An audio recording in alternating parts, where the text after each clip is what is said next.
UAEയിൽ കാലാവസ്ഥ മാറ്റം തുടങ്ങിയിരിക്കുകയാണ്. കനത്ത മഞ്ഞുവീഴ്ച ഉണ്ടാകാനുള്ള സാധ്യതയാണ് കാലാവസ്ഥാ നിരീക്ഷണ കേന്ദ്രം പ്രവചിക്കുന്നത്. 2 ദിവസം മുമ്പ് അബുദാബിയിൽ കനത്ത മഞ്ഞുവീഴ്ച ഉണ്ടാകാനുള്ള സാധ്യത മുൻനിർത്തി കാലാവസ്ഥാ നിരീക്ഷണ കേന്ദ്രം റെഡ് അലർട്ട് പ്രഖ്യാപിച്ചിരുന്നു. ഇപ്പോൾ UAEയിലെ കൂടുതൽ എമിറേറ്റുകളിൽ കനത്ത മൂടൽമഞ്ഞിനെ തുടർന്ന് ജാഗ്രതാ നിർദ്ദേശം നൽകിയിരിക്കുകയാണ് അധികൃതർ. അബുദാബി മുതൽ റാസൽ ഖൈമ വരെയുള്ള എമിറേറ്റുകളിൽ ചില പ്രദേശങ്ങളിൽ റെഡ് അലർട്ട് പ്രഖ്യാപിച്ചിരിക്കുകയാണ്. അബുദാബി, അജ്മാൻ, റാസൽ ഖൈമ, ഉമ്മുൽ ഖുവൈൻ എന്നീ എമിറേറ്റുകളിലെ ചില പ്രദേശങ്ങളാണ് റെഡ് അലർട്ട്. മിക്ക എമിറേറ്റുകളിലും രാവിലെ 9 വരെ യെല്ലോ അലർട്ട് പ്രഖ്യാപിച്ചിരിക്കുകയാണ്.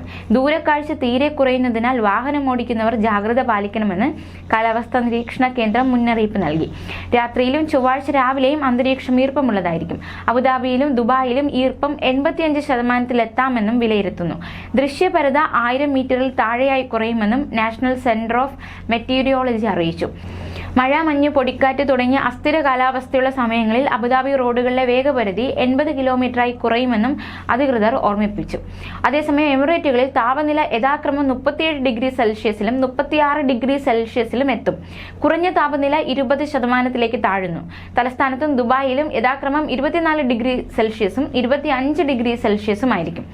നേരിയതോ മിതമായതോ ആയ കാറ്റ് വീശാൻ സാധ്യതയുണ്ട്. അറേബ്യൻ ഗൾഫിലും ഒമാൻ കടലിലും സ്ഥിതി നേരിയ തോതിലായിരിക്കുമെന്നും നാഷണൽ സെന്റർ ഓഫ് മെറ്റീരിയോളജി അറിയിച്ചു. അതുപോലെ ഖത്തറിൽ കഴിഞ്ഞ ദിവസം മുതൽ മഴക്കാലത്തിന് തുടക്കമായിരിക്കുകയാണ്. ഒക്ടോബർ 16 മുതൽ ഡിസംബർ 6 വരെ 52 ദിവസം ഇനി രാജ്യത്ത് മഴക്കാലമായിരിക്കുമെന്നാണ് ഖത്തർ കാലാവസ്ഥാ വകുപ്പ് അറിയിച്ചിരിക്കുന്നത്. പകൽ സമയം ചൂടും രാത്രി മിതമായ കാലാവസ്ഥയുമായിരിക്കും ഈ കാലയളവിൽ. ഇടിയും മഴയും മിന്നലും ഉണ്ടാകുന്ന സാഹചര്യത്തിൽ പൊതുജനങ്ങൾ ജാഗ്രത പാലിക്കണമെന്നും വാഹനം ഓടിക്കുന്നവർ ശ്രദ്ധിക്കണമെന്നും കാലാവസ്ഥാ വകുപ്പിന്റെ നിർദ്ദേശമുണ്ട്. പാലിക്കേണ്ട ജാഗ്രതാ നിർദ്ദേശങ്ങൾ ഇതൊക്കെയാണ്. ഇടിമിന്നലുള്ളപ്പോൾ വീടിന് പുറത്താണെങ്കിൽ സുരക്ഷിതമായ സ്ഥലത്തേക്ക് മാറി നിൽക്കണം. തുറസായ സ്ഥലങ്ങളിലും മരങ്ങളുടെയും വൈദ്യുതി തൂണുകളുടെയും താഴെയും വീടിന്റെയും കെട്ടിടങ്ങളുടെ ടെറസുകളിലും നിൽക്കരുത്. മോശം കാലാവസ്ഥയിൽ വാഹനം ഓടിക്കുന്നവർ അമിത വേഗവും ഡ്രൈവിംഗിനിടെയുള്ള മൊബൈൽ ഫോൺ ഉപയോഗവും ഒഴിവാക്കണം. വൈപ്പറുകൾ പ്രവർത്തനക്ഷമമായിരിക്കണം. കാറിന്റെ ജനലുകൾ അടച്ചെന്ന് ഉറപ്പാക്കണം.